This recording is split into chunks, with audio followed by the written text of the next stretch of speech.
Bonjour.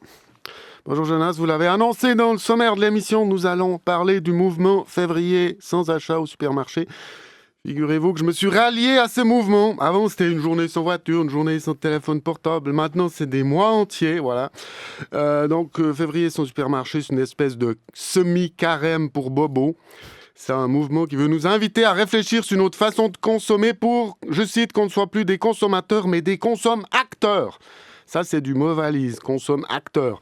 On veut bien sauver la Terre, mais c'est pas une raison pour faire des calembours pourris. Voilà. Figurez-vous que j'ai décidé de suivre le mouvement. Le 31 janvier, je suis allé faire pour 2000 balles de réserve au supermarché. Je sais pas si j'ai compris. C'est pas le principe, non. C'est pas ça. En fait, l'idée, c'est de s'interroger sur ses habitudes de consommation, ce que je fais peu. À part quand je trie le verre vide et que je suis là-haut, Nat, tu bois quand même plus de Goran que de Roman et Conti, mais j'hésitais à entamer février sans supermarché, parce que je vais prendre du retard sur mes points cumulus. Moi, je veux ma casserole en Tefal, mais je trouve intéressant d'essayer. C'est vrai, les supermarchés, ils exagèrent avec leurs emballages. Une fois, je me suis acheté une paire de ciseaux. Ils étaient tellement emballés, c'est vrai, sous du plastique dur, je devenais fou. J'étais là, il me faudrait des ciseaux pour... C'était Matrix dans ma tête. Moi, je suis déjà fragile psychologiquement, quoi. Ils exagèrent. Une fois, j'ai vu dans une grande surface, ils vendaient de l'eau minérale pour chat. J'ai goûté, elle était pas bonne. Ils avaient réussi à faire de l'eau pas bonne. C'est une forme d'exploit. Ils m'énervent, les supermarchés. Maintenant, t'as des caisses automatiques. Vous savez, ces caisses où on doit se débrouiller. Moi, je mets 6 minutes pour trouver le code barre. Celui-là a tourné l'article comme un Rubik's Cube. Et pour les yogourts, la machine veut que tu précises. T'en as pris un ou deux parce qu'il y a un piège avec les yogourts. Puis l'avocate, c'est plus t'as pris celui d'Égypte ou du Pérou, mais qu'est-ce que ça change? Puis quand t'as fini de scanner, la machine t'interroge. Avez-vous scanné tous vos articles? Oui ou non? Mais moi, je cherche la case où je peux répondre. Je te parle pas, t'es une machine. Mais avez-vous scanné tous vos articles? Des contrôles peuvent être effectués. Je sais pas, mais si vous croyez que je vais tout ressortir de mon sac pour vérifier, non.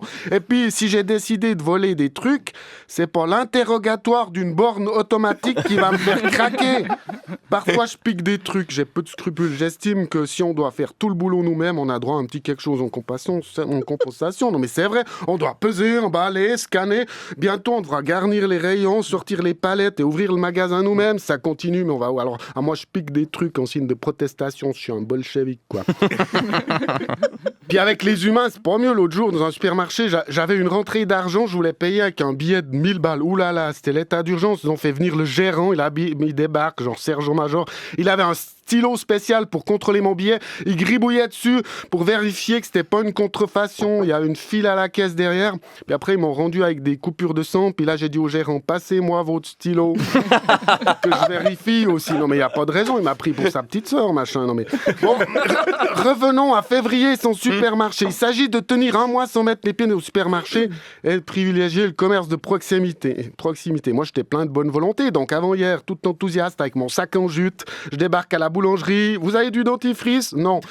Ça a failli tourner court, l'expérience. Du coup, je fais février sans dentifrice. Mais exercice, c'est amusant. Hein.